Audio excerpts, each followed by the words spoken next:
Hello! Welcome to Pro Wrestling Throwdown for the week of October 3rd, 2021. I'm Caleb Black. This is Luke the Big Dog Williams, along with our in-studio producer, the mighty Max Fury. And it is Wrestling Day. Luke, how's your Sunday? Day after Saturday. No, it's Wrestling Day, man. I'm ready. We had a big... had a good week. Had a big week in wrestling. Big thing in wrestling. Got a lot of stuff happening. Fun stuff. How was... Max, how's your Sunday? Your mother's a goat. What are you talking about? Hurtful. Oh, I'm doing good today. I think you said your mom wears a coat. That's exactly what I say. Does your mom need a new coat? My mom's on a boat. That's where she's been for 3 years. Technically under the surface. Anyway, welcome. All right. Wrestling. All right. Hold on. Yes, we acknowledge my mom has passed away. That's a joke, and she would appreciate it. If you don't like that, you're in the wrong fucking place today. Just going to throw that out there. If you're just joining the live stream, we're Pro Wrestling Throwdown. Yes, we are. And we are talking all of the results from the week. We've got WWE draft results. Yes. We've got Raw, SmackDown, NXT results. We've got AEW's, both Dynamite and Rampage. We don't have any G1 updates because I'm going to be frank with you. I forgot to watch it this week. Can we still be Luke and Max? So I didn't expect you to be anybody else. I want a pony. Okay. Well, I get, yes, frank, because I'm aware of the joke. I've seen Airplane once or twice. Surely you don't mean that. Yes, I do. Don't call me Shirley. All right, so let's get into the meat and potatoes, Luke. What do we want to cover first? We don't really have a lot of big news outside of the actual events this week. Yeah. Haven't seen anything. We do have a press release from NBC. Yeah. We can talk about that real quick. Go ahead and talk about that. So NBC did last week reported that the working relationship, the dinner that the executives NBC sent to dinner with Vince McMahon went well. There is a subsequent press release that NBC released stating that they're tired of the WWE, particularly Vince McMahon, using scapegoats as an excuse of their low ratings on Raw and NXT. Well, here's the deal. When you talk about the low ratings and stuff, NXT, Raw it speaks for itself. You know why that's taking place. We rant and rave about it every week. Because it's awful. Actually, NXT, it's been pretty good. On the other hand, is a good product. NXT's problem is, for the USA Network anyway, is that you can watch NXT on the network. Right. Or on the Peacock. On the cock. You can't do that with Raw. Raw is back set a month. Yeah. So here's the deal. If you don't want to sit down and watch commercials and things, most wait people wait till it's already on, kind of like we used to do Nitro. Or they follow up with, YouTube and the various streaming services, the Hulu mix and cut for the following day. It is interesting to note. So some of you guys might remember in our Rolodex videos, NBC did get in contact with the WWE and start demanding more adult content. They said specifically not necessarily more violent content, but just more something more geared toward adults. They wanted something darker. Yes, something darker, more something grittier. Yeah. Which we saw a lot of that. It was just executed so poorly. Yes. But so here we are again with NBC. Obviously, the referring to the scapegoats is Vince McMahon's constant, the WWE can't make new stars, or the WWE's, televised competition, of course, now with the NFL returning. Vince McMahon always has something else to blame other than, just poor writing. Right. He had a lot of scapegoats. Yeah. But now that we're starting to get fans back in buildings. Yeah. And we're getting live competition on another network. Not only live competition, but just that competition on another station. You have to force the way that, yes, we understand we did what we did in the COVID era with the Thunderdome. Yeah. That doesn't fly anymore. No. We cannot still present the same style of wrestling with fans. It doesn't work that way. So it's forcing them to have to, but to blame that on ratings and stuff. No. You just have to admit that your ideas, spearheaded by the team of writers that you pay to appease you. Let's be clear about something. The WWE Specifically Raw, not so much for SmackDown anymore, but that's because Fox has taken a vested interest in the product. Yeah. Raw is made for an audience of one. Yes. It's made for an audience of Vince McMahon. And while it does produce certain things that we all like, it doesn't produce a whole lot that everyone likes. No. And that's the distinction. Yeah.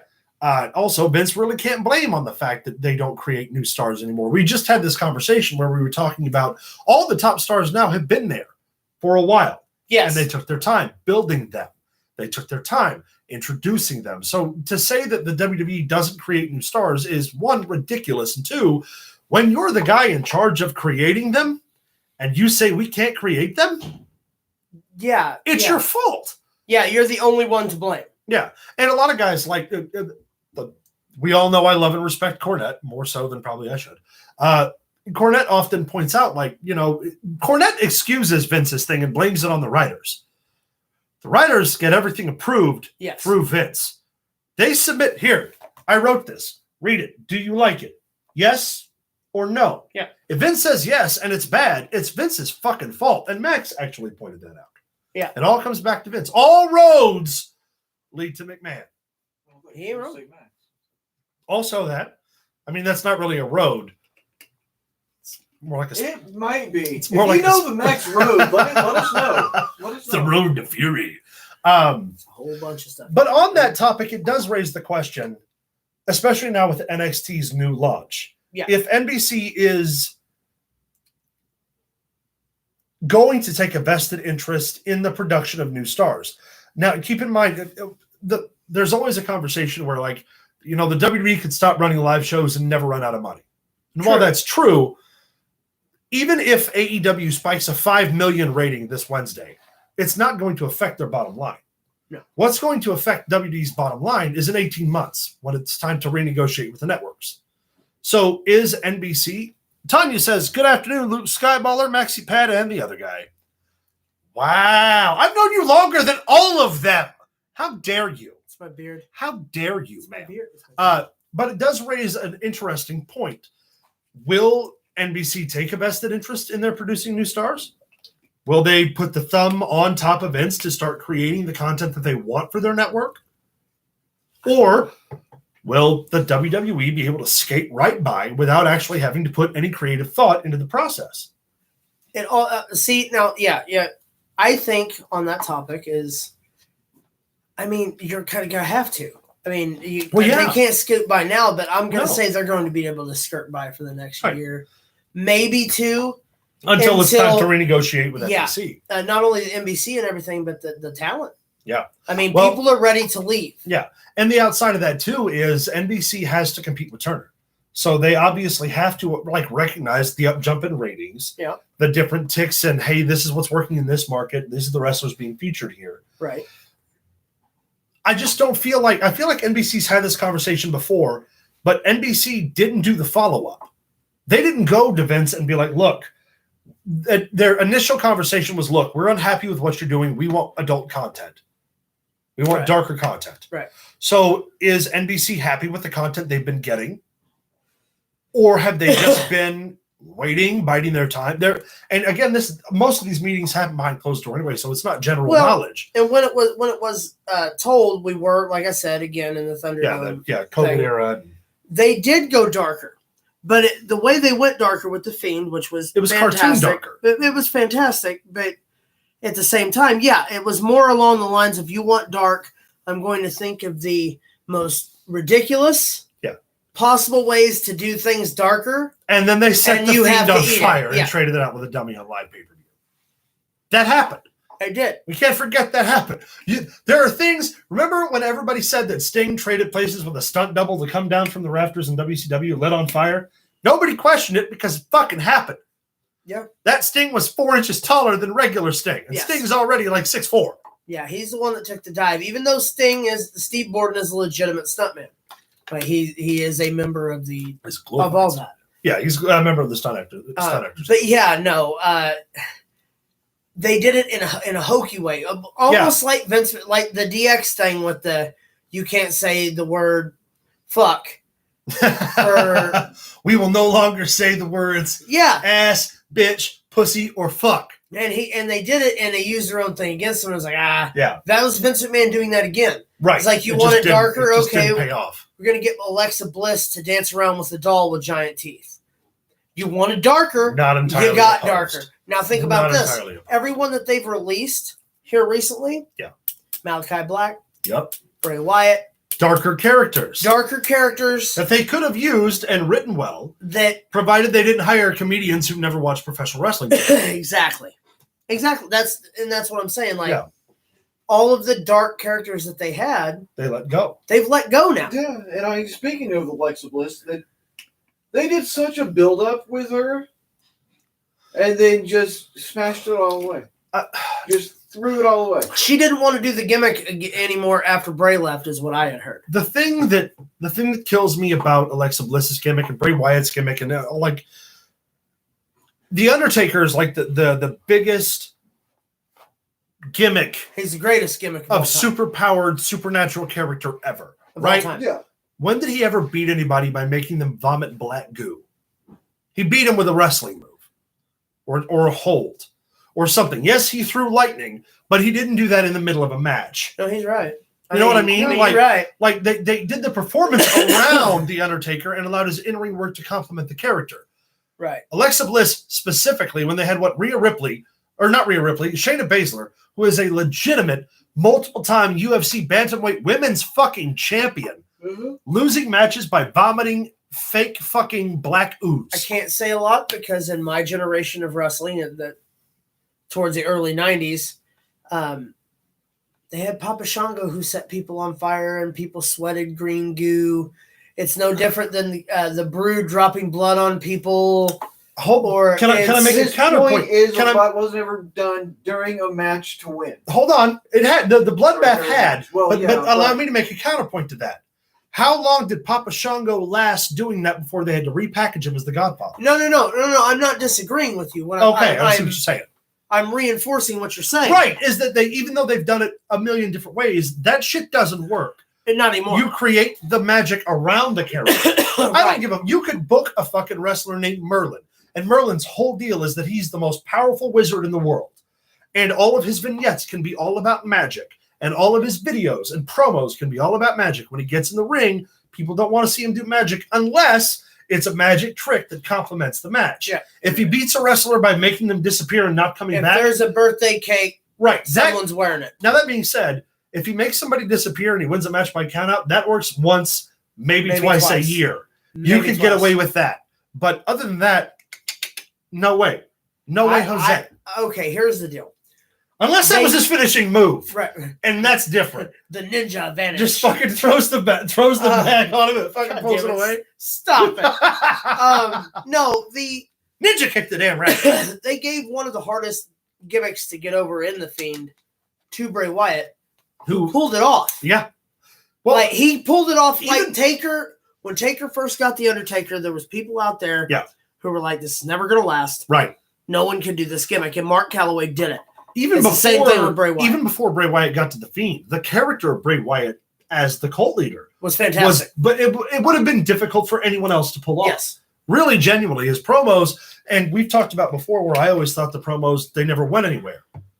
It was kind of like, it was a lot of rocking back and forth and saying words without actually getting to a point until they started getting to a point. The best promo Bray Wyatt ever told was towards the debut on Raw. Yeah. From NXT, he got on the microphone and started talking about the wheels of the machine. Yeah. And how your heroes have lied to you. Heroes have lied to you. Yeah. That's great. Was one of the greatest. It still stands out in my mind. I can replay the whole promo in my head. I tell you. Because it was like, that's a Dusty promo. Yeah.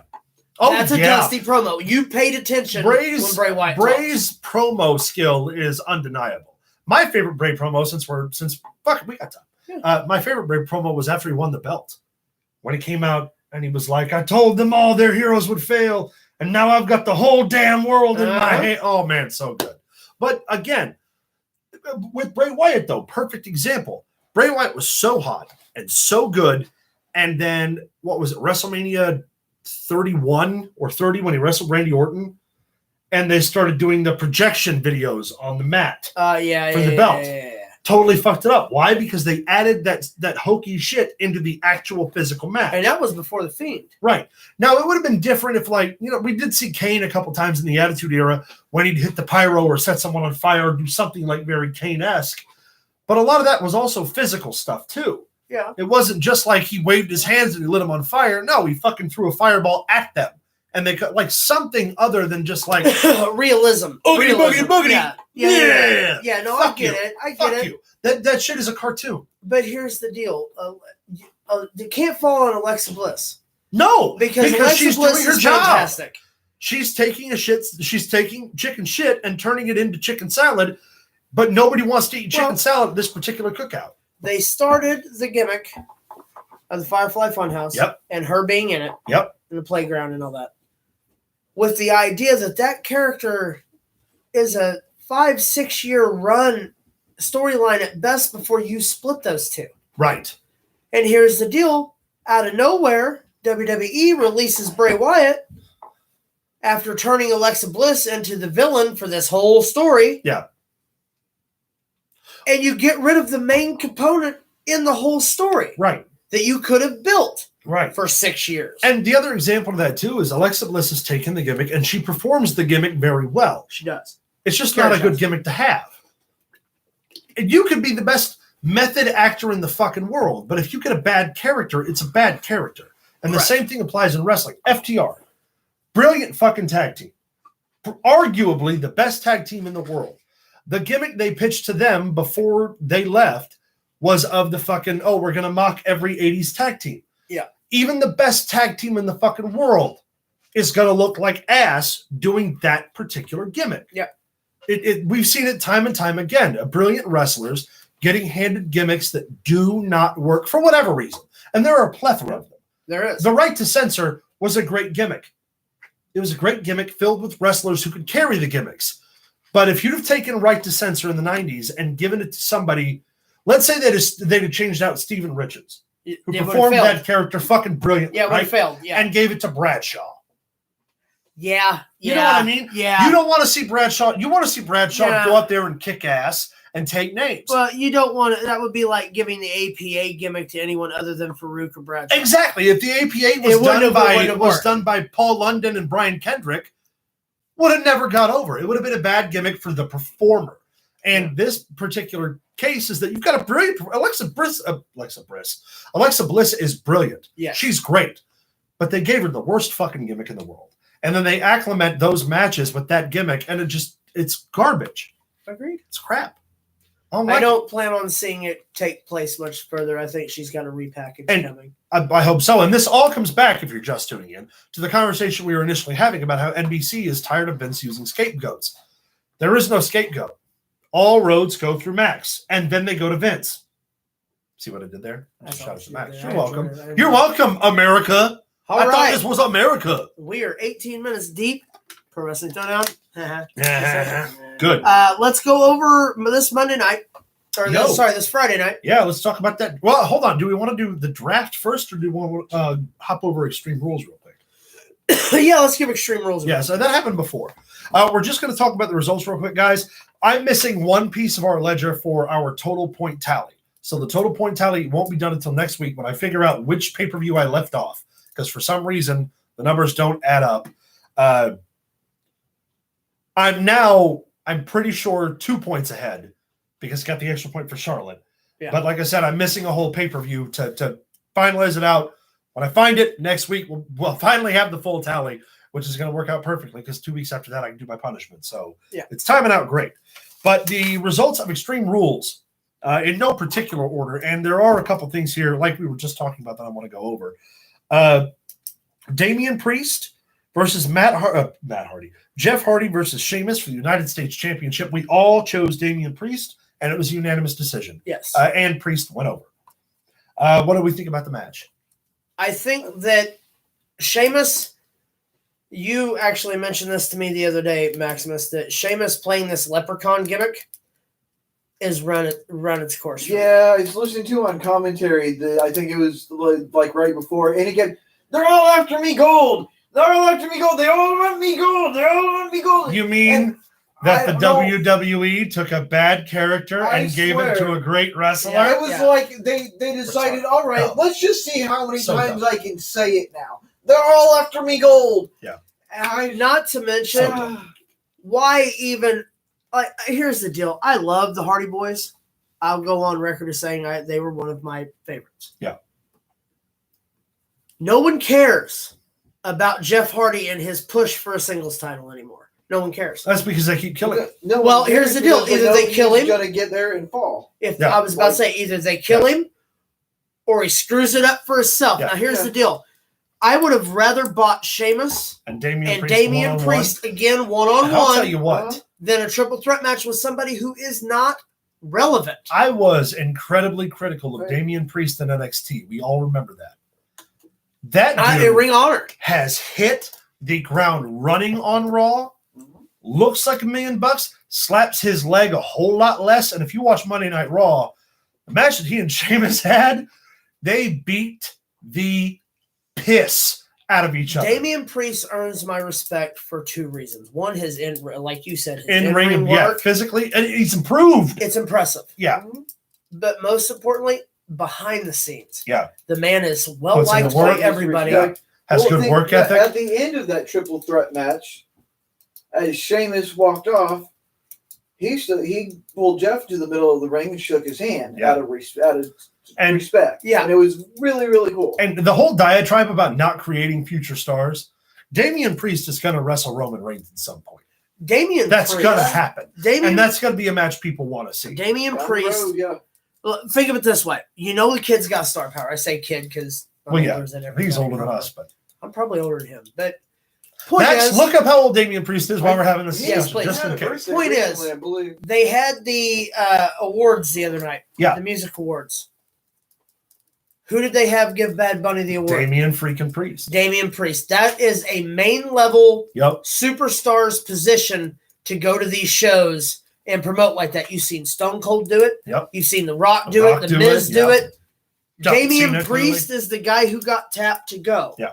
Because Damian Priest has that name value. What he did with Bad Bunny, people can say what they want. Yeah, say whatever they want. They're wrong. Bad Bunny killed it better than anyone on that night of WrestleMania. Yep. But big props to Miz and Morrison too. Of course.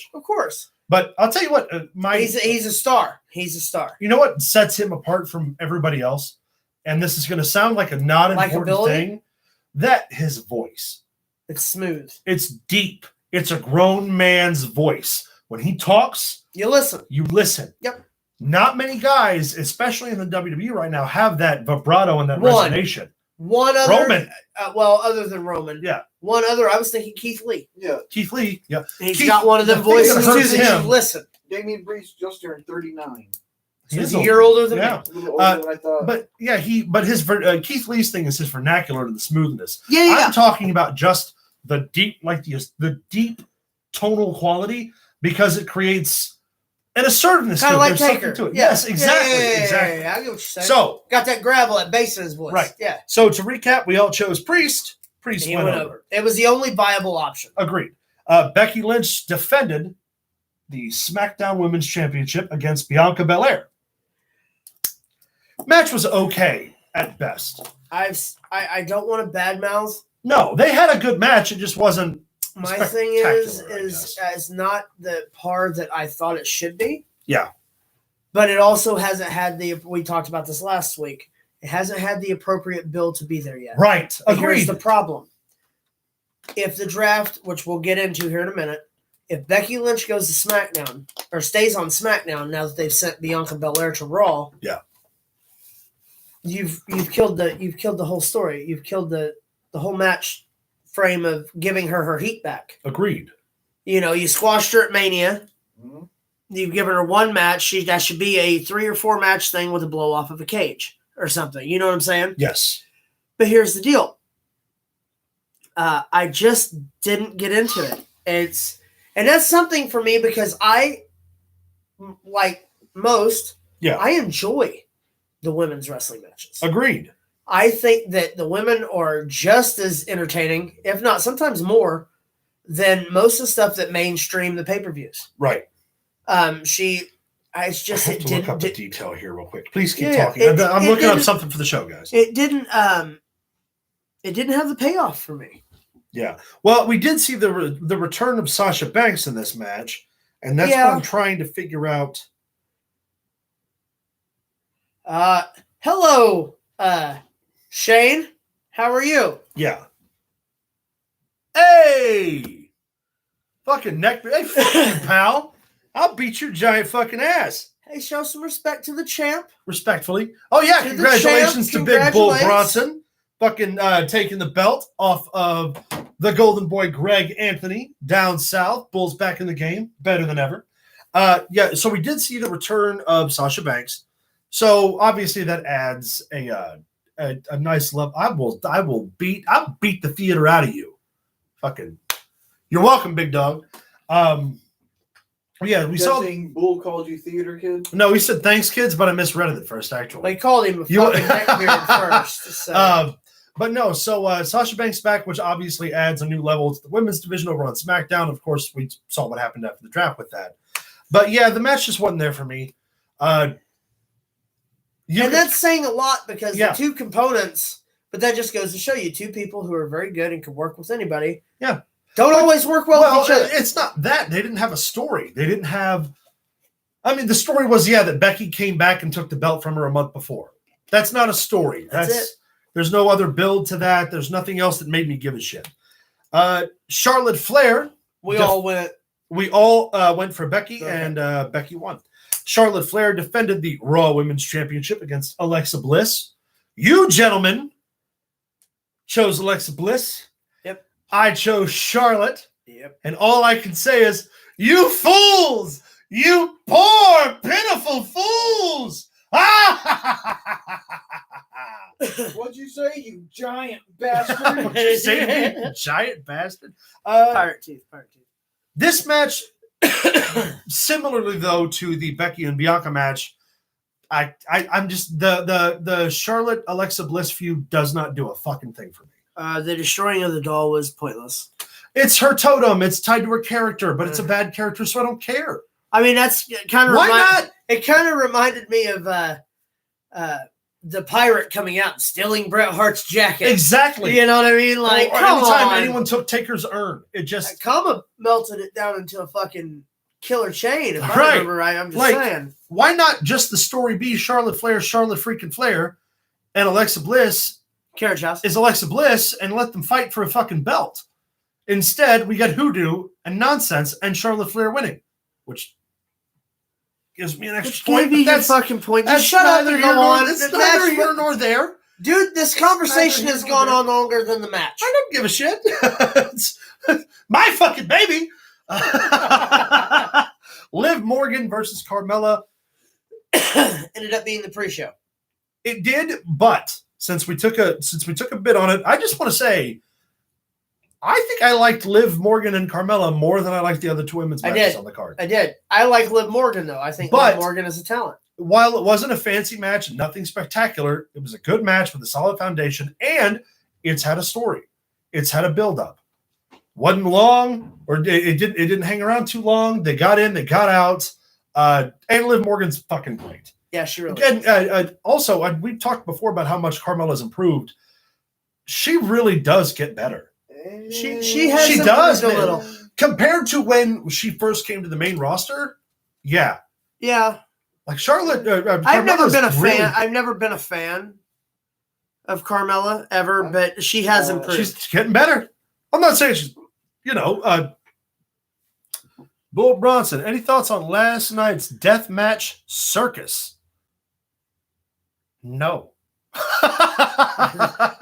I must have missed it. I wasn't aware. Actually, I was at work all last night, so I don't really get a chance to take in any wrestling on the weekends. So I do all of my follow-up through the indies and throughout the weekly stuff on Sundays or my days off.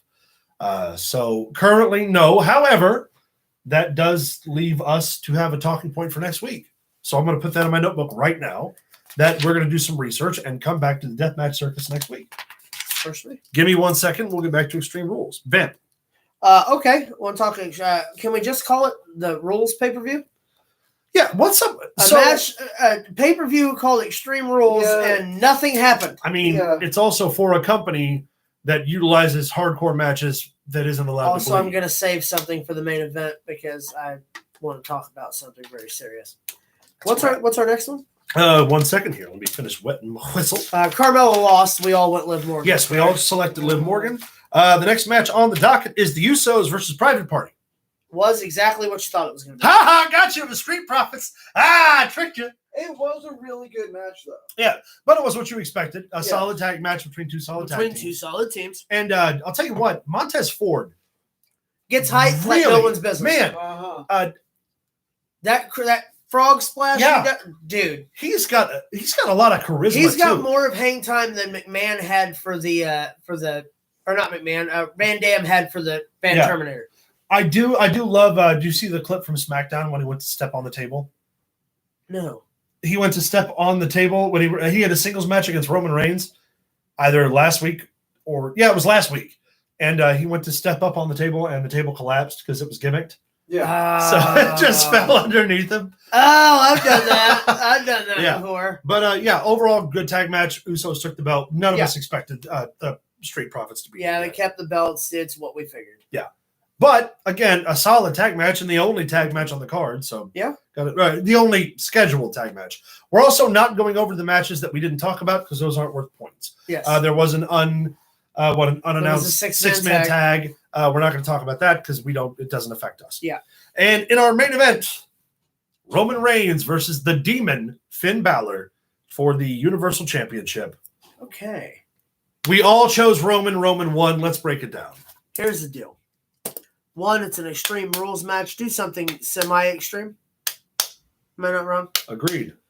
Here's the most important thing. If you're going to have a cameraman cut the top fucking rope, have him do it off camera. I didn't see it. You haven't seen the camera angle? No. Did you see it? Yeah. What are you doing? That's Finn Balor's heartbeat. It's the heartbeat of the demon. Trying to find it. Here's the deal. Stupid. Here's the deal. First off, why kill that? Why the demon's now as bad as pointless as the Fiend? But here's my thing. There is a camera view if you go on YouTube of a cameraman on the ropes, and they acknowledge that they're up there. Like he's up there for a little while, and he has something in his hand. That and then the rope snaps, and that's when Finn Balor falls. Now here's the deal: they played it off and didn't even talk about it on SmackDown. They didn't acknowledge. They acknowledged the top rope broke. Yeah. They didn't acknowledge the dude that a billion fucking people saw on the fucking apron when the rope went. Stop it. Let's talk about how you can cause a whole ring to implode on itself, but you can't hit a button in the back for the rope to fucking snap. Right. Wow. Let's talk about also the fact that they blared over literally the heartbeat of the demon over the live crowd to indicate that the demon was alive again. Yeah. Nonsensical fucking stupidity. And then of all things, the rope breaking is what it's the explanation is as follows. The rope breaking severed the tie between Finn Balor and the demon. So in the ring after that event, it was no longer the demon, it was Finn Balor trying to get the demon back.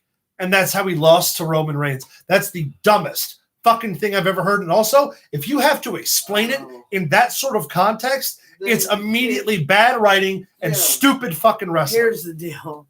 God damn it. Here's the deal. Wow. Yeah. Wow. I understand, okay? Hear me out. Hear me out. I understand what they were trying to do. They were trying to prevent the demon from losing. By any means necessary. I agree. That's what they did. Because they would have known that if they wouldn't have said that about it, it would have been The Fiend and Seth Rollins all over again. It was damage control done to try to prevent the demon from ever losing. But you put him up against Roman Reigns, what did you think was going to happen? Can I make a counter argument real quick? You can agree with me on this because thank you. That's my counter argument. But the dude is on the ropes. You can literally see the guy cut the fucking top rope. Yeah.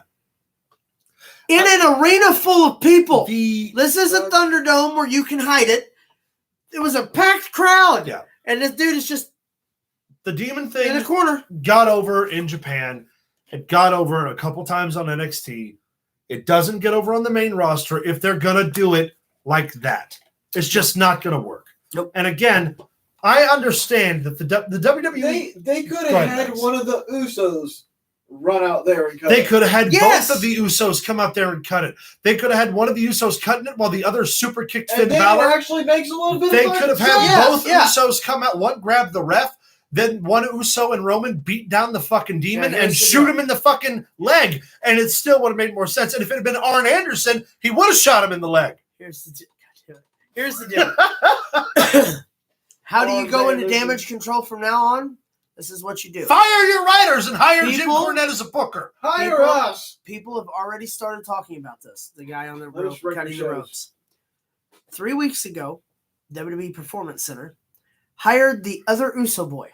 Yes. What you do to go into damage control is you claim that the guy that was on the apron was the other Uso boy. Or just bring back Rikishi. Rikishi. Not acknowledging it is ridiculous. Just bring back Rikishi and let him say, I did it for Roman. For the Rock. Oh. For Roman. Well, for the Rock. Yeah, no, man, it's so bad. Yeah, and that's the terrible. I hate that I had the whole diatribe about how supernatural bad gimmicks don't work in this context before we talked about this match. Because now I'm reminded all over about how supernatural gimmicks in this context don't freaking work. No, here's the deal. It's good in the beginning. It's a good concept. The Demon's a good concept. Like anything Agreed. else. It's gimmicky. It can be done right. You sell a lot of t-shirts, a lot of masks, a lot of action the figures. Heartbeat over the loudspeaker. And the whole, he's no longer the Demon because he fell. He's no longer the Demon from hell because he fell off the second rope, which is about a 4-foot fucking drop. Well, it was a top rope. But... Whichever, it's still not that fucking high off the ground. Batman has dropped people fire off of buildings. We have, it's about that high off the ground. Yeah. But yeah, no, the Extreme Rules pay-per-view was just dog shit. We all a couple good matches. The tag. I'm not going to take away from the tag match. No, I'm not going to take away from the pre-show match. And to be clear again, Roman still killed it. Yeah, he still came out looking like $1 million. Great match. Wrong finish. Bad finish. Much as I hate to say it, so I was never a real big fan of Roman Reigns, the whole head of the table gimmick. No, yeah, he is.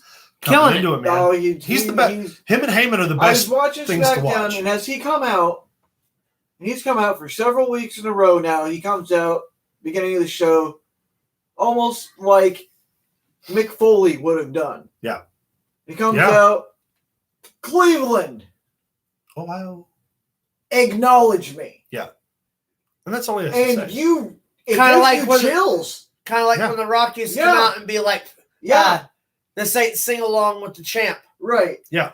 And it's perfect. But here's the deal. I'm really starting to dig it. You know why it's working? Because it's believable. Because we had an entire year of no fans for them to build Roman Reigns on a microphone. Mm-hmm. Also, they're not pumping. And now that they have, and he's finally got in the groove of not hearing everybody boo him while he's trying to do it. Yep. Or any of that, he now understands. John Cena said it best right before they wrestled each other that last time when Cena was like, Roman's the top guy now. Yeah. This Thunderdome experience was the best thing that could have ever happened to Roman Reigns. He's proven. Yeah. Well, he proves to me he's the champ. And he also found the perfect circumstance too. He's got 2 cousins who also work at the same place, so they can build around that. They can also go. That can also go and work and be. Let's be fair. The Usos are believable thugs to Roman Reigns' top position. If he's the Don, those are his number 1 and number 2 guys. Yeah. Then you've got his consigliere in Paul Heyman. Yes. That's a perfect storm of not to mention, let's be fair, the genetic gift that Roman Reigns has of just being a giant Samoan hard ass. Yeah. That's what I'm saying. He don't look like he can't fight. Sure that was the right thing for him to do the head of the table thing, and I just but didn't buy it. I didn't.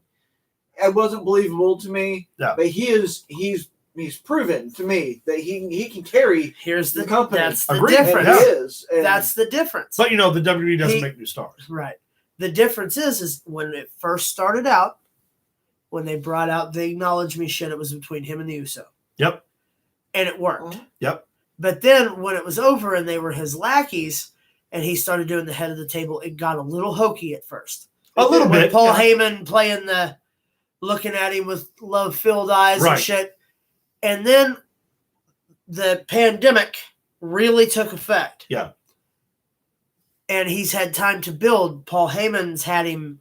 Yeah. You don't know how many times they shot that shit on cam? Probably one interview time. after interview after interview after interview. Until now, you believe it because who's left? Roman Reigns has destroyed everybody. And not everybody just on SmackDown. See, he pulled a Stone Cold Steve Austin and has destroyed everyone. Yeah. And that's the gimmick. The only person he hasn't destroyed is the People's Champ. And when you bring The Rock into it and you put that on the line of, I'm the head of the table, and The Rock being like maybe the children's table. Right. But The Rock is the head of this table. Right. And you have the passing of the torch when Roman beats The Rock. Roman Reigns is a made man. Period. Now, can I ask a question, though? Roman Reigns really does need to keep his momentum. If we all agree the build that we're hoping to get is Roman and Rock at WrestleMania. Yes. Does Roman constantly winning and constantly being on top get old before he gets to WrestleMania? No, and I tell you why. I agree, but I'd like to hear your reasons. Brock Lesnar at Crown Jewel. Yep. We know that for the first time in a lot of his challengers, Roman Reigns. Yep. We know Brock Lesnar can beat Roman Reigns. Yeah, We've seen it. He did it 47 times in the last 2.5 years. The same gimmick with Cena. We knew Cena has beaten Roman before, but he couldn't get the job done. Now we've got Brock Lesnar, who can defeat Roman Reigns on a big stage. Yeah. He's done it before. Now you've got Big E at Survivor Series that they've already built a month ahead of time with them holding the belts up at each other. Yep. Because everyone wants to see Big E and Roman Reigns because it's going to be phenomenal. Well, and this worked out perfectly, too, because they've been building the brand versus brand Survivor Series for a while, doing that for several years. After Survivor Series, you've got a program now that he's been drafted, which we'll talk about here in a minute. Yep. Drew McIntyre. Oh, you can put in December. That's a marquee program. You can put in December for Roman Reigns. That would go December through January through the Rumble. He already came out on SmackDown and held his sword out and made it. That's where he's going. He's going for the Universal title. The Rumble speaks for itself. That builds your whole new show for the year. If it's going to be The Rock, the winner of the Royal Rumble is not going to challenge Roman Reigns, obviously. But here's the deal. Yeah. If you're to book it strong till Mania and to keep that level, you keep bringing these people back that you know can beat Roman Reigns, that you've seen do it, and you have him topple all of them. He gets his win back. Yeah. I beat Goldberg. I beat Lesnar. He beat me. I beat him. I retired The Undertaker. I'm the longest reigning Universal Champion in the history of the Universal title. Yeah. SmackDown is my show. And it is. It's the Roman Reigns show. Buy a ticket and sit down and enjoy yourself because it's going to be that way for a while. That's how you do it. You bring in these people. Drew McIntyre. Keep it fresh. Drew McIntyre. I've been waiting for a match between those two since Survivor Series when they were both champions. Yep. That pay-per-view match from beginning to end, bell to bell, was science. That's your future Stone Cold Rock. Yep. Like two guys, they're both over 6'2". They both look like fully grown adult men. They both got a lineage and a history to them. Yes. And they both look like fucking – they don't look like real people. You know what I mean? Like, I get it. They don't – they look like – they both – collectively, they both look like they've been fucking chiseled out of rocks. They both got the long hair. They both got the voices and the accent. And it's a great program to have. Yeah. You keep stacking these people that you know can beat him and have him topple them because he's the head of the table. But at what point, though? What about after that? Because eventually he's got to lose. Well, yeah. But here's the deal with the loss: you want the loss to be against somebody that's completely out of left field.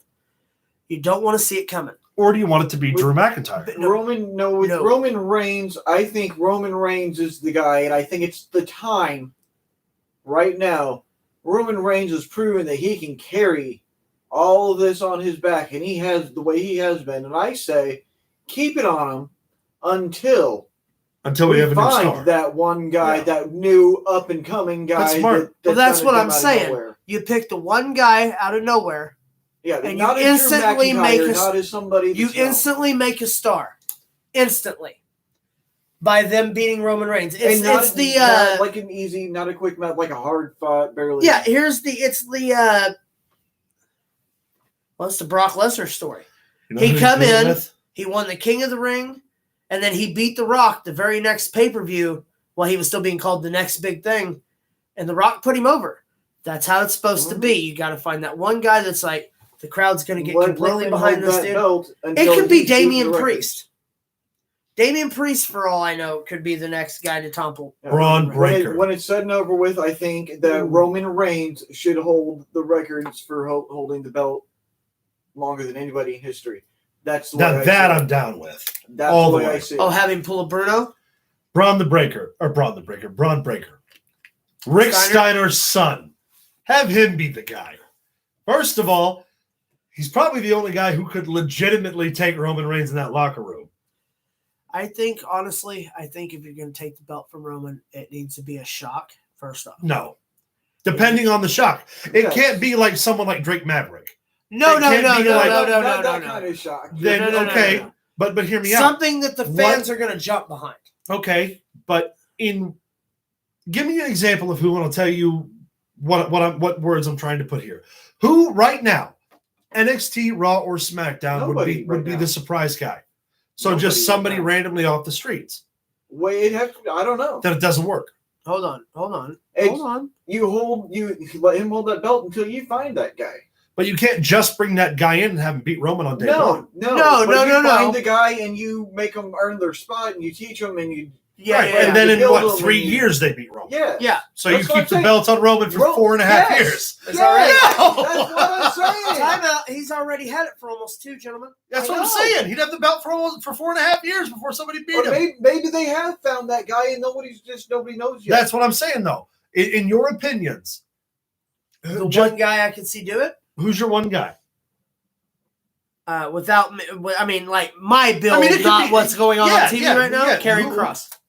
That's not a bad pick. I don't hate that pick. However, it can't be the version of Karrion Kross that's on Raw right now. It's got to be the NXT version of Karrion Kross. Yeah. A Damian Priest is up there. Keith Lee would be a viable surprise win. Honestly, Big E would be a viable surprise win. To be but he's already got the belt on the other side. Finn Balor would have been a great surprise victory. No. Not as the demon. Not at this point. But yeah, I agree. The only person on the entire roster right now that can take the title from him, with the exception of Lesnar, because we know it's been done, is the other champion. That's what I just said. Big E would have been a viable one. Only guy. It couldn't have been Finn Balor. And it's specifically for this one reason alone. It would have been viable. No, it wouldn't have. You don't think so? Roman is 4 inches taller, has 120 pounds of mass on him. Absolutely not. Well, here's the deal, though. With not even in the context of professional wrestling. While it would have been a feel-good thing for the fans, if you want the right surprise, it's got to be somebody who can believably go out there and fight with Roman. Here's the thing. And yeah, you are correct. It has to be somebody viable. Yes, that's fine. What you're also thinking is Finn Balor could have, because here's the deal. Whoever beats Roman Reigns for the title, enjoy it for 3 weeks till the next pay-per-view when they put it the fuck back on Roman Reigns. Which is why also then it couldn't have been Finn Balor. Well, it could have. I mean, he could have got the lucky win and then Seth Rollins could be a viable pick because of their history. You also got to Edge could be a viable pick because of his experience. You also got to think when you finally topple Roman Reigns, you're also toppling the entire table. And timing's got to be right for you to do that because it's not just Roman that's carrying everything. It's the Usos too. Why Big E would be Big E would have been Big E. Honestly, the fact they pulled the trigger on Big E to go to Raw, really, they should have waited and had him be the guy. Unless something crazy is going to take place. We're like Kenny Omega leaving AEW and going to WWE. Or Never Brock happened. Lesnar beating Roman Reigns and Roman going to Raw. See, I wouldn't. While I hate that for the Would aesthetic, it surprise you? it would, and that's what I would hate it for the aesthetic reasons. I would hate it because it would just be Brock Lesnar getting the belt again. But it'd be something I didn't expect. Because right now, I fully expect Roman and the Usos and Paul Heyman to outwit Brock Lesnar and beat him. Here's what I see taking place. I see another Goldberg Lesnar, and Goldberg's coming back on Raw on the 4th to do his whole spiel. Yeah. I'd have Goldberg fuck Lesnar in Saudi Arabia. Long live TV? You've got your Mania match, and they can both retire and go the fuck away. I would rather see Lashley and Lesnar. We need to get into the draft, though. We don't have to do nothing. We're talking right now. But we will get into the draft. We'll continue this who could have beat Roman Reigns discussion at a later date. So these are the results from the not only regular SmackDown draft, but the supplemental draft that followed. We're not going to go in the order in which they were drafted. Actually, I told you the order of all of which was drafted. Right, but it's going to be, I'm just going to do Raw. Just then I'm going to do SmackDown. Yeah. I get what you're saying. I'm just saying this is how Raw drafted. Right, but they drafted it in between Raw and SmackDown. Yeah. I'm not going to go from Raw to SmackDown, Raw to SmackDown. That's just too confusing. So, going to Raw and or staying on Raw, we have the WWE Champion Big E. No surprise there. No. Bianca Belair. Kind of a surprise there. A little bit, especially considering that she's got the women's title match coming up at Crown Jewel. The Raw Tag Team Champions, RK Bro. It has to stay on Raw. Which, for those of you unaffiliated, Randy Orton and Matt Riddle. Yes. They have to stay on Raw. That's the crowd for them. The Rated R Superstar Edge. Now having Edge and Randy Orton back on Raw together and both physically okay. Yeah, boy. I wouldn't mind a rated RKO. Rated RK Bro. Oh, with a big O. I like it. I love it. Have Matt try to get him rated together. Oh, I love that. I like it. I didn't even think about that. Have him try to get them back together because he's a fan of Randy's. I am so down with that. Have Randy go heel and rated RKO. Or really get fucked up with it and make Edge the new Gangrel and make Randy and Matt Riddle members of the Brood. Stop Just it. all of them vampires. Anyway, Come on. Let's get weird. Edge going to Raw. That's probably my favorite jump of the draft so far. Yeah. Nikki ASH and Rhea Ripley, the WWE Women's Tag Team Champions on Raw. Doesn't really matter because they have the right to defend the titles on each show. Yeah. Bearcat Wright staying on Raw. Oh, I'm sorry, it's Keith Lee. They're different people, Vince. Racist prick. Bearcat Keith Lee staying on Raw. I think they should have moved him to SmackDown. I think that's a mistake. I don't disagree at all. Austin Theory gets a call up from NXT. He going to Raw. Well, he can stay fucking. That's a young guy who's got a lot of potential and a lot of future. He does. He's just got to stay out of trouble. That's also a big. Hopefully, Randy Orton will take him aside and be like, "I was you. I did everything you did. Stop fucking up." Yeah. That's what honestly. Randy Orton's the kind of guy that's like, "Listen to me. Yeah, everything you've done, I did way harder. Straighten your act, or my friend here with the long hair and the flip flops is gonna fuck you up. Gonna stretch you in the fucking. That's what it is. That's why they're tag team now. Randy Orton's like, I'm getting a little older now. I need somebody who is on my side and younger than me to fight my battles. It also doesn't mind bumping so I can get the hot tag. I'm telling you right now, that tag team's fantastic. Agreed. Rey Mysterio and Dominic Guerrero are staying on Raw. Appreciate the Guerrero tag. I'm always going to call him Dominic Guerrero. No, because Eddie's his poppy. Should have stayed on SmackDown. I really do agree with that. SmackDown was Ray's house. It's Dominic's house. Well, yeah. Dominic on Raw is just going to be a big little fish. He's going to get lost in the shuffle. I don't know. Unless they turn him heel. Unless they turn him on Ray. Give him the benefit of a doubt. And just see how yeah, because that never went wrong in wrestling for 400 fucking years. Well, they gave the benefit of the doubt to the dude that rigged it. You know what? Not going to do it. Go ahead. Go ahead. What's next? Who went where? You couldn't have just said Chronic. You couldn't have just said Chronic. They gave the benefit of the doubt to Chronic. It would have been a funny joke, and this bit would have been over with. You piece of shit. You could have said Buff Bagwell. Hold on. I love the fact that I talked to you two guys. Yeah. I give a fuck if they understand what I'm talking about. There are some people who understand. All right, so keeping on pace here. Oh, t-shirts and video games. 24/7 champion Reggie is now on Raw. That'll be an interesting mix. He's got charisma. Let's let him chase people around, get chased around Raw. I'll tell you what, he does Sin Cara's entrance real good. He does. Tozawa, which is the most confusing selection for me. Because they have all the 24/7 guys on there. I don't give a shit. Fuck. Gotta have people to chase him around. Other people are busy. Send him back. Yeah, because ain't nobody got time for Korean Jesus. What's wrong with you? He's busy with Korean shit. Gable and Otis to Raw. Now I love that choice. I do too. Love it. Apollo Crews and Commander Aziz, formerly Babatunde. No, not Babatunde. Babatunde. And it's not Akibono. Yeah. His name was Babatunde. In the movie with Keith Lee and shit. That was his original name, was Babatunde. Right, no, but I'm talking about his actual work name. Oh, now? Aziz. No, he had a different name before. Either way, Commander Aziz, Apollo Crews to Raw. Dabakato. Dabakato, thank you. Was that so fucking hard? Babatunde. Bumblebee Tuna? Bumblebee Tuna. I know you were thinking it. Excuse me. Your balls are showing. Dewdrop goes to Raw. Viper.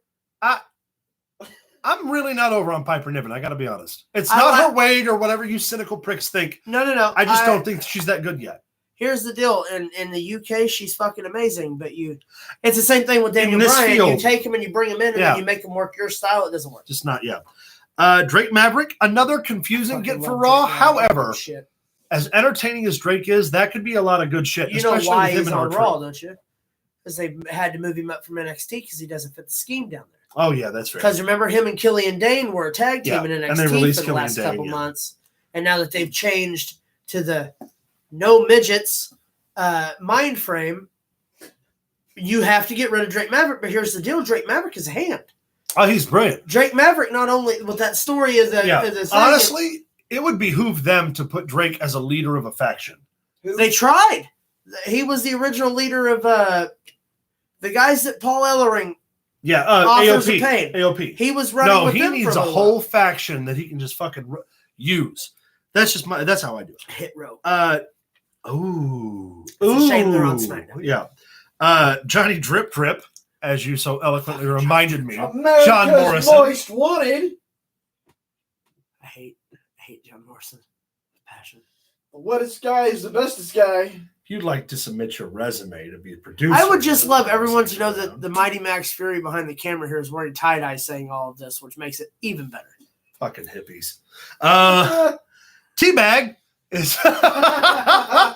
Oh, come on. You know he loves us. Sorry. D-Bag is... T-Bar, formerly Dominic Dijakovic, also drafted to Raw. I guess they finally decided to break up Retribution. Yeah. I'd like to see him just return to being Dominic Dijakovic. Well, here's the deal. Shane Thorne. Yeah. The third guy. Yeah. That was the slap nuts or whatever. Slap shot? Slap something or other. Anyway, he debuted in a dark match on SmackDown. Okay. With a Crocodile Dundee gimmick. Come out with the gator hat. Yeah. That's where they went with Shane Thorne. But here's the deal. This is 19... He is Australian and can pull that gimmick off. This is 1987 to 1992. Like, take out... Remember when Vince gave everyone an occupation? Yeah. Like you were Jake the Plumber? Now it's just weird, first off, we don't talk about Jake characters. Wait, it is Halloween season. Jake the Plumber can be talked about. He can be talked about. You shut your mouth about the gobbledygooker. I was talking about Salute Your Shorts. Who's the character that got his nose blown off. I'm seeing don't tell me my business. Nia Jax stays on Raw. And of course no she cared. does. No. R-Truth and Zelina Vega wrap up our drafts to Raw. R-Truth's great draft. Yeah, and I didn't see Zelina Vega leaving Raw just yet. She needs a real good, solid singles push before they try her on SmackDown. Solid singles something. You take that up with Malachi Black. He's too busy on the road with Cody. You're right. And Cody's wife. All right, so over on SmackDown, either going to and or staying on, WWE Universal Champion Roman Reigns, which he's not going anywhere. Not a surprise. The Raw Women's Champion Charlotte Flair was drafted over. We've got Drew McIntyre. Yeah. Going to SmackDown. Good draw. The New Day, the team of Kofi Kingston and Xavier Woods. Baron Corbin and Riddick Moss. The entire faction of Hit Row got called up from NXT, which is going to be great. Yeah. Naomi, Jeff Hardy, Aliyah also got called up from NXT. Drew Gulak, Mace of formerly Retribution. Yep. Mustafa Ali and Mansoor, and Toni Storm. Toni Storm's a huge get for SmackDown. Yeah, she rounds out that women's division well. Here's the deal. We could go into great detail about the draft. There's really no reason for us to write. No, because it's not done yet. Because Monday night we're going to get the second half. We'll of the get the second round of the draft on Monday, and we'll have the last part of the ancillary draft. Next week on the show, we'll have full draft results. We will break down the entire draft. Yeah. And what it looks like going forward in our minds. But I think, being that we're an hour in, it's time for birthdays right and bullshit. Max, take it away. All right. Let's see what we got here. All right, birthdays. Got a whole lot of them. Start with the birthdays. All right, I'm going to get more of these today than you are. Time of the night. Today, the black light. We had 2 birthdays today. Today? No. All right. One be Danny Basham. Danny Basham, 54. Basham and Damaja, no, 48. 54. 44. 44. Danny Basham turned 44. 45 more. And America's Most Wanted, Johnny Drip Drip. 47. John Morrison. 47's my vote. 44. 42. 42. Wow. Happy birthday, Johnny Drip Drip, America's Most Wanted. I hope you have a moist birthday, and it's absolutely moistly wonderful. Well, this was a moistly good segment till then. No, when he joined Tough Enough, he was 18 years old, so he's grew up in this business. I miss Eminem. Yeah. Oh no, I do have another one today. TK O'Ryan from ROH. Honor. Okay. Turned 32 today. I was going to say 31. I didn't know him. I wasn't familiar. Tomorrow, we remember the great Chief J. Strongbow. No shit. He would have been, 78? He was born in 1928. Oh, wow. Oh, Jesus. okay. Yeah, no, he'd be 90. Yes. I didn't do the math on that. Yeah. Well, I mean, Chief J was a huge star. Him and Wahoo McDaniel for the Native American population in professional wrestling there. Even though he's the most noted. Yeah. But I mean, they're 2 of the most noted chief wrestlers who gave way to people like Tatanka. Yeah. And Tatanka. Yeah. And then there was Tatanka. not bad for an Italian kid from Queens. Well, also tomorrow. That's right, Bruno Sammartino's a Jew. Shut up. Joseph Clark, Abyss. Oh, Abyss. 53. 49. 48. Oh, you were A closer. little younger than I thought he was. Along with Bobby Fulton. Bobby Fulton is 36 years old. I think that's about right, maybe. 61. Oh, you're thinking, I'm sorry, we both thought Madman Fulton. Okay. That was so shitty. Bobby Fulton. They just pulled my Colts of Cornette card. I was waiting to see. Hardcore. Damn. Also, tomorrow. Well, we both look like assholes now on our own show. Linda McMahon herself. Linda McMahon is 71. She's 73 years old. The holder of Vince's balls. 73. 73. 73. 73. I almost said that too. Vince just turned 76 last month. You know, Vince McMahon's mother's still alive. Yeah. She's got to be like 300 years old. Yeah, she's still alive. She's in her late 90s. Wow. His dad is either his dad or his grandpa lived to be like 103. His grandpa. His dad. Or actually, no. Maybe his mom's is the one who's 103. I think she is 103. On let's see. On the 5th. If I ever get that old, kill me. Don't worry, I got you. We'll have Terry Runnels. Happy birthday. Marlena. 51? She was so good looking. 56. 55. 55. I know she's been in the business a long time. She used to be Alexandria York from WCW. She shares birthday with Zema Ion. Oh, God. I wouldn't Zema have Ion, 33 years old. 34, 35. 35. Yeah, he's young. On the 6th, we remember the great Bruno Sammartino. I couldn't even begin to tell you how old he would be now. He was born in 1935. He's younger So if he passed in 18. 2025 would have made him 90. So subtract whatever, 7 years. So he died at 83. Yeah. Bruno Sammartino, legend. The king of New York. The living legend. It goes Bruno Sammartino, then Frank Sinatra, then Bruno Sammartino. Yeah. Yep. If you know Bruno anything about professional Sammartino wrestling. Was a man amongst men Yep. in this business. So it's still a hard ass. people can say what they want Of course, about now it's Bruno, just but mostly Bruno, artists, but when he defended the title, the long reigns he had against people who no one in today's wrestling business could ever hold a candle to. Yep, agreed. And that goes for Flair and those boys too. No. Those boys could not hold a candle to Bruno's drawing power, especially in the Garden. Oh yeah, no. Yeah, you were talking about New York. Maybe Flair and Charlotte, but that would be about as close as you can get. Yeah, I'm talking about in New York. Yeah, no, in New no York, one no, else untouchable. Untouchable. Maybe superstar Billy Graham at one point. Maybe. I don't think He sold quite a bit. Anyway, Bruno, rest in peace. We remember quite a bit. Bruno had such good body of work. Sharing that birthday on the 6th will be the Flash himself, Barry Allen Dorso, otherwise known as Demolition's Smash. I love Demolition. Smash's real name is Barry Allen. Yes. Yeah. I did not know that. Barry Allen Dorso. I knew Barry Dorso. I didn't know his middle name was Allen. That's hilarious. And if you don't understand how that relates to the Flash, you need to turn this off and go figure out why. Yeah, nerds. Here's the deal. Barry Dorso. I'm going to say Smash. I'll say 71. 60. Well, I was going to say 68, but 70? lower? 62. Wow, he's younger than I thought he was. I thought he was at least 65. I thought he was Damn. old. Here's the Wow. deal. For those of you who don't know him as Barry Dorso or Demolition, he was Repo Man. Repo Man. He was also the Blacktop Boy, Yep. who had the infamous back of the trailer match with Dustin Rhodes at Slambury. Yeah.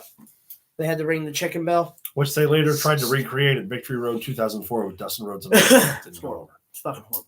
Just throwing that out there. Let's see, I think it sharing was that. I think it was sharing his fucking birthday, we have Alpha Anoa'i Jr. I don't think I said that quite right. It's Roman's. Otherwise known as Manu. Oh, he okay. is- Yeah. He's Roman's. He is Alpha Senior's son. He's one of the Wild Samoans. Yeah, he was the brothers. Wasn't he the one that got brought in for Legacy? Yes. Okay, so then he would be 44. I'm going to say 42. 37. Yeah, I was about to say he's not very old at all. Whoa, that would have made him like 18. every bit of 18, 19, or 20 when they Who brought knows? him in. Maybe he'll step up at some Holy point shit. and challenge for head of the table. Maybe he cut the rope. Maybe We'll he never did. know. I don't believe. Maybe I think he it was. did. I think it was just the ref. There's only like 17,000 different Hawaiians, Samoans. Before you say anything that gets us in trouble with the table. Samoans, you better check that shit. I ain't fighting a Samoan for you. They don't give a shit. There's probably I'm not an eating a icon like that Samoa for somewhere. you, let alone fighting a fucking Samoan. I ate a brownie once. Couple of them. On the 7th, we have Shut up. Rhino. Oh, Ooh, Terry. birthday. Terry's 53. I'll shoot of the low. 48. 46. 46. Oh man, my bad. I'm going to My tell Terry to watch bad. this just I'm because. Happy so birthday sorry. to you, Rhino. I look forward to watching you gore the shit out of Caleb. Totally understood. Totally get it. My bad, bro. You already, Okay. did, you already did to our other buddy Coach. Well, So. Tommy Dreamer's fucking in his fit. I thought it was. Tommy Dreamer doesn't exist anymore. He's like Chris Benoit. Oh shit, that's right. Tommy Dreamer fucked up. Fuck you. It was just a dream. Just all a dream. I'm so sorry. We don't. Yeah, my bad. Should have never said his name. Fuck him. Aiden English shares Rhino's birthday. 29 years old. He's got to be a little older than that. I don't think so. Aiden English? Yep. I'd He's say- young. I'd say at least 33, maybe. 34 is what. Yeah, Yeah, he's so definitely a little young, older, yeah. but he's a little older in his 20s. Yeah. Mhm. On the He's 8th, so Guerrero's. we have Eddie Paul Guerrero's Burchill. son-in-law. Paul Burchill? Paul Burchill. 46 years old. Oh, fuck. His pirate gimmick way maybe too a fucking little old. older than that because he was in his 30s in 05, right? So he'd be maybe 52. 42. 42. Okay, I was 10 off. 42. My bad. Wow, wait a minute. With, that means he'd have only been like 27, 28 when he was doing the pirate game. Yep. Okay. Along with ex-teammate of America's Most Wanted. Chris Had Harris. to get it in there. The Miz. Yeah, That's not America's Most Wanted. I said the ex-teammate. America's Most Wanted is... I said the ex-teammate of America's Most Wanted. Oh, America's Most Wanted. I Yeah, didn't hear the moist yeah. part. Yeah. Well, I really wish I couldn't hear the moist part. John, shut up about it. Fuck the you. Miz? Maybe B-Right should start the Malibu's Most Wanted gimmick instead of. God, that'd be That brilliant. was- That's good heat. I don't want to think about. That's good heat. I don't want to think about Tristan and the M word. Let's Tristan. just move on. Tristan, if you're watching this, So the Miz, your Malibu's Most Wanted. I'm going with it. You're going to hear it at the show. 43. 16 years ago. Mrs. 43. 24. Yeah, I have 44. 41. 41. Yeah, him and John Morrison are only Wow. about a year apart. The Miz is younger than AJ Styles. Yeah. That's crazy. He's younger than America's Most Wanted. It's my daily PSA to remind you all that AJ Styles is very, very old. Now we're getting in the chat. He is older than America's Most Wanted. Much older than America's Most Wanted. I wish y'all would shut the fuck up. Would you like a moist towel? I hope you sneeze and piss yourself. And I hope Why? Max laughs about it and shits himself. On the Why? night, So I can just be extra moist? Stop it. Stop what? I'm moist, sorry. on the 9th, we will remember the great Muda? Go. Eddie Guerrero, Dominic's real father. He died when he was 38 years old in 2005. I thought he died at 36. He was born in I thought he was 38. 1967. So in 05, he would have been Mhm. right. 38. So 38, what? 16 years ago, making Yeah. 52. Yeah. 54. 54. 54. Oh, Hey, rest in peace. Eddie Guerrero was the leader of a movement in professional wrestling with the cruiserweights. Yeah. Eddie Guerrero was able to build a career on hard work. Yeah. I mean, the struggles through addiction, the struggles through alcoholism, The struggle to stay on the the road and struggles stay in on shape. the road to keep sanity. Not to He mention his fell from injuries. time to time, but in the end, Eddie Guerrero will be remembered as one of the greatest workers and talkers in professional wrestling history. Probably one of the most what-if considered wrestlers in history. And this is a hill that I'm prepared to die on. Yep. So No you know, arguments. I saw something on Twitter not that long ago where somebody said that he was overrated. Hey, whoever wrote that, I'll Whoever wrote actually that, beat the fuck out of you. I don't even remember their name because it wasn't important enough to remember. Yeah, fuck that If guy. you think that that's the case, you're fucking stupid. You also know nothing about professional wrestling or its legacy or its history or its traditions. Eddie Guerrero was one of the best. And you can also Period. bite my crank, All of it. prick. All of it. Remember we were talking about Sharing YouTube Eddie's going us birthday. off? Fuck it. Today's the day. We have one Okay. last wrestling birthday. All right. Will be on the 9th with Eddie Guerrero. Stevie Richards. Stevie Richards. Oh, that's a tough one because he was like, Actually, I just watched an interview with him with Chris Van Vliet. 54? I was going to say 53, but I think that might be even low. He will be an even 50. We were high. I knew he was up Wow. there because he Well, he just was. started a yoga kind of thing like DDP God that damn. helps underprivileged. Bro, that would have meant in Yeah. like ECW, he would have been maybe 20 or 21. all those boys were kids then. That's man. crazy. All those boys were kids back then. Find me a wrestler today who is signed, who is that talented at 21 Yeah. fucking years old. Yeah. Gross. And not only Love it. ECW, but he was in WCW for quite a while Yeah. too. Member of All the right. flock. And can still go. Oh, yeah. That's our wrestling birthdays. Let's All see right. what else I got here. I got a couple celebrity birthdays. I wrote down a few more than I'm going to talk about. Celebrity. First off, today, happy birthday True to care. Stifler himself, Sean Sean William William Scott. You don't want me to connect him to wrestling, do you? No, That's not a at all. relatively easy one. 53. 50. 45 years Wow. old today. Younger than I thought Happy he was. birthday, Sean I'm William so Scott. sorry, Sean William Scott. I really hope you're watching this. My bad. Yeah, he's totally tuning in right now. I bet so. Probably somebody hollered at him just now, like, "Hey, they're talking about you. You need to come watch this." It's that fat fuck with the highlights. If you're watching this and you're watching His this fat and you friend know with the Sean big William beard. Scott, It's gonna be great. on the 4th, Caleb, you'll appreciate this. Susan Sarandon. Oh. 67? I'm not guessing out of respect for Susan's Ren. She would be a beautiful 75 years young. I shot low. Congratulations to you, Yeah, for sure. ma'am. On the 5th, Daniel Baldwin will celebrate a birthday. That's one of the Baldwin brothers, and I have no clue. That's the Yeah, youngest yes, Daniel. Daniel's right above 44. right above Stephen. 41. He'll be 61 actually. How old? 60, yeah. 61. Yeah, Oh, then Daniel's the oldest. Yeah. Not Alec, Yeah. the other Yeah. oldest. Yeah, I have no idea. Yeah, Daniel's the. I know there are Daniel's the one that played in Vampires with James Woods. He's that Baldwin, the one that. Have gets you ever bit seen in the car Harley at Davidson the and the end of Marlboro it. Man? Yes. He was the lead So agent-y guy. okay, which Yeah. Baldwin was which Baldwin played Barney in the That's, Flintstones sequel? That's Stephen. That's the yeah, youngest Steven, Baldwin. yeah. That's okay. Biodome. Okay, Yeah. gotcha. Yeah. Yeah, I don't know. Daniel's dark-headed and a little smaller than Alec. Yeah, I couldn't have told you the ages if you which one was older or younger if you put a gun. Yeah, he was in John Carpenter's Vampires with James Woods. I love vampires, Mhm. and it's Halloween season, so I get to watch it without. Well, I watch it anytime I want. Anyway. Hocus Pocus is a must too. And you mentioned Crocodile Dundee earlier. And that's Paul a lot. Hogan's birthday? Paul Hogan will celebrate a birthday on 84. on the October 8th. Oh man. Be 82. Oh, I wasn't even gonna Yeah, guess. 80. He's in there. He's up there. Does Still he? making shit too. Yeah.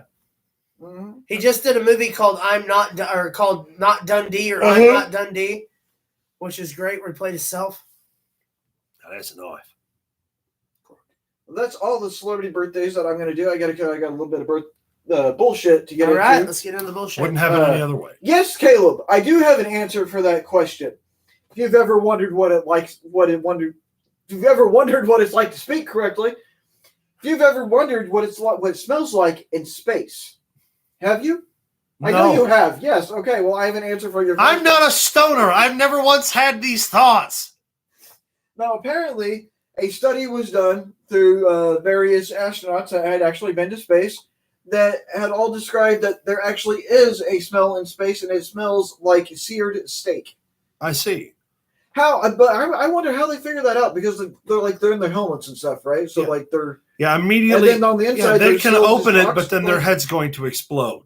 Yeah. So how Well, exactly did they? What figure they're that out? saying, I'm guessing, is what inside the space station smells like steak. No, they You said couldn't they said space itself. No, it would be how they would quantify it would be the absence of molecules in space, and then they would take whatever physical matter they can replicate to that, and whatever forms of nitrogen and oxygen components that are built up to replicate the smell. And considering there aren't any actual oxygen components, it would be heavily nitrogen and hydrogen. Therefore, it would be the most relegated to burning steak, but in actuality, it would smell more like having a stroke. I'm going to do this not Mr. Wizard style. And I'm going to say that the people have went outside the space station and came back in. And once they were back in, smelled their uniform. And that's what it smelled like. That also was unquantifiable in a non-contaminated environment. So anyway, that non-factual truth of Sorry. Fuck Fuck you, nerds. Steaks. All right. You truly are neckbeard. Fuck you. Little bit of unknown information here. Mhm. Did you know that No. there is a basketball court inside the Supreme Court? Yeah, I kind of figured, actually. Actually, no, I did not know. Did you know it that. has a nickname? I can If only you tell me imagine. it's the Supreme Court, I'm going to throw my notebook at you. Is it the Supreme Court? No, it is actually nicknamed, quote, the highest court in the land. It's actually rather genius. You're so I sick for thought another about it. day from free, I would- free of notebook throwing. I wish I'd have come up with it. I don't lie. Highest court in the land. So I want to read this. I found this one pretty funny. True story, according to the internet. So True we'll story. see. Anything you read or see on the internet is true. Yeah, Clearly. another unfactual truth. Was here. it on Facebook? Because if so, then it's definitely true. There was a lifetime Cleveland Browns fan and season ticket holder requested in his obituary for 6 Cleveland Brown pallbearers at his funeral. Why? So the Browns can let him down one last time. That's fantastic. That's fantastic. I've used that joke for the Cubs so many times. I like it. Oh, and this one. And for the This one I Cardinals. found. Caleb, have you ever wanted to hunt a unicorn? No, because they're not real. Michigan would disagree with you. Why would this? If you have ever had the urge to go unicorn hunting, Michigan. I'm just gonna read this. Go ahead, man. Well, I wish you would. Hunting unicorns is legal in Michigan. Let me read this here. Lake Superior State University in Michigan offers a unicorn hunting license. Unsurprisingly, the chief herald of the unicorn hunters was once quoted saying, "The pursuit of the unicorn is a lonely quest. We wish them nothing but good luck." Okay. This is just where we've become. This is where we're at now. That is almost. I don't even have words. Be sure to follow us on Facebook at facebook.com/Pro Wrestling Throwdown. Follow us on Twitter at Pro Wrestling TD. Send us an email at prowrestlingthrowdown@gmail.com. Don't forget to like, subscribe, send us your emails, leave us your comments. And as always, from us to you. Oh, wait, are we done? We're done. Now, you know what? I got one more I can throw in here. So one more. Give him one more. Give him a redemption here. Did you know that, yes, indeed, cows have regional accents? Keep it in the ring. Keep it in the ring. Just, yeah. Jesus Christ. I still haven't ended the stream. Push in. It won't work. Push in. Stay classy.